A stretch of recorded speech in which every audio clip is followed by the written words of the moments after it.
Doctor Harika Surapaneni, director doctor Harika ENT care hospitals, Hyderabad. ఈరోజు మనం చాలామంది అడిగే క్వశ్చన్స్, వాళ్ళ డౌట్స్ గురించి డిస్కస్ చేద్దాం. నా ఫ్రెండ్ నా ఇయర్ దగ్గర బెలూన్ పగలకొట్టాడు. నా ఇయర్లో సౌండ్ వస్తుంది కానీ వినపడుతుంది.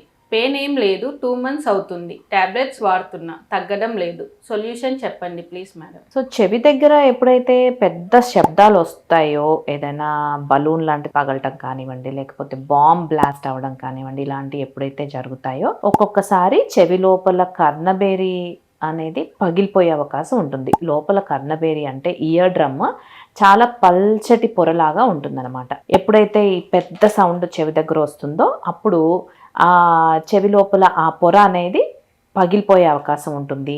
ఆ లోపల చెవి ఏదైతే ఉంటుందో అది డ్యామేజ్ అయ్యే అవకాశం ఉంటుంది. సో దీని వలన చెవి లోపల వినికిడి లోపం కానివ్వండి, చెవి నుంచి గుయ్యమనే శబ్దం రావడం కానీ జరిగే అవకాశం ఉంటుంది.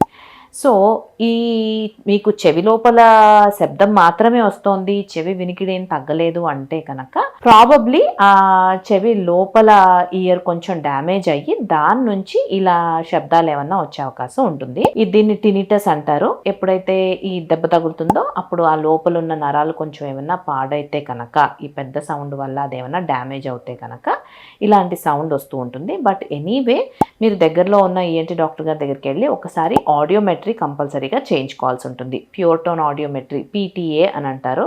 అది ఒకసారి చేయించుకుంటే వినికిడి కరెక్ట్గా ఉందా లేదా, ఆ చెవి లోపల ఏమైనా డ్యామేజ్ అయిందా అనేది మనకు కొంచెం తెలుస్తుంది. దాన్ని బట్టి మనకు దానికి సరిపడా మందులు, చిన్నగా కొంచెమే వినికిడి లోపం ఉంది, కొద్దిగానే ఆ సౌండ్ వస్తుంది అంటే కనుక దానికి సరిపడా మందులు వాడడం, లేకపోతే దానికి తగిన పరీక్షలు ఇంకా చేయించుకోవటం, అంటే టినిటోగ్రామ్ లాంటివి.